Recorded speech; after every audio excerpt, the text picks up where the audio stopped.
پہاڑوں کے دامن میں بسا ایک خاموش سا گاؤں، جہاں سورج کی پہلی کرن کے ساتھ روایت جاگتی ہے، جہاں ہوا میں مٹی کی خوشبو اور دلوں میں صدیوں پرانی اقدار بسی ہوتی ہیں۔ یہ ہے سرخاب، ایک پختون گاؤں۔ یہاں فجر کی اذان صرف عبادت کی آواز نہیں، یہ نظم زندگی کا اعلان ہوتی ہے۔ مرد مسجد کی طرف، عورتیں چولہوں کی طرف، اور بچے خوابوں کی طرف بڑھتے ہیں۔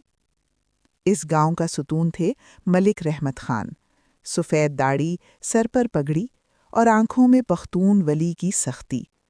ان کے لیے عزت، روایت اور غیرت زندگی سے بھی زیادہ قیمتی تھیں۔ اسی حجرے میں ایک نیا خیال بھی سانس لے رہا تھا۔ حیات خان، تعلیم یافتہ، پرسکون اور سوال کرنے والا۔ وہ شہر سے لوٹا تھا، مگر دل اب بھی گاؤں میں دھڑکتا تھا۔ حیات خان: ابا، وقت بدل رہا ہے، علم کے بغیر عزت نہیں بچتی۔ مگر روایت تبدیلی سے ہمیشہ ڈرتی ہے۔ ایک دن گاؤں کی فضا بدل گئی۔ ایک الزام، ایک افواہ اور ایک بیٹی کی عزت سوال بن گئی۔ غصہ غیرت بن گیا اور غیرت خطرہ۔ پختون معاشرے میں انصاف کا دروازہ جرگہ ہوتا ہے، جہاں بزرگ بولتے ہیں اور فیصلے نسلوں کو بدل دیتے ہیں۔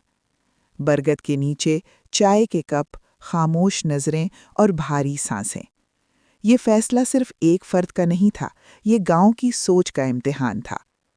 حیات خان: اگر الزام جھوٹا ہوا تو کیا ہم ایک بے گناہ کو مار دیں گے؟ یہ انصاف نہیں، ظلم ہوگا۔ خاموشی چھا گئی، کچھ سوچیں ہل گئیں۔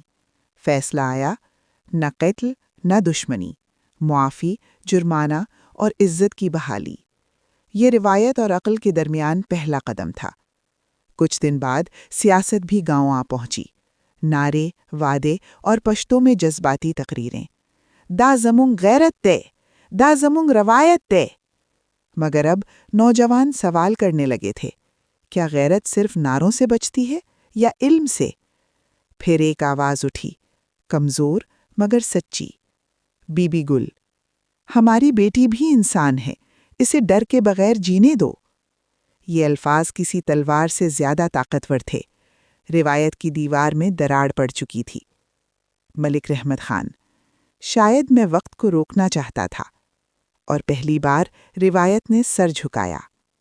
رات، غصہ اور بدلہ، مگر اسماعیل نے ہاتھ روک لیا۔ اسماعیل: قتل سے عزت واپس نہیں آتی۔ مہینوں بعد سرخاب میں ایک اسکول بنا، جہاں بچے ہنسے اور خواب بولے۔ زرینہ اب خوف کی علامت نہیں تھی، وہ علم کی روشنی بن چکی تھی۔ یہ کہانی صرف ایک گاؤں کی نہیں، یہ ہر اس معاشرے کی ہے جو روایت اور تبدیلی کے بیچ کھڑا ہے۔ جب غیرت کو علم مل جائے تو قوم زندہ ہو جاتی ہے۔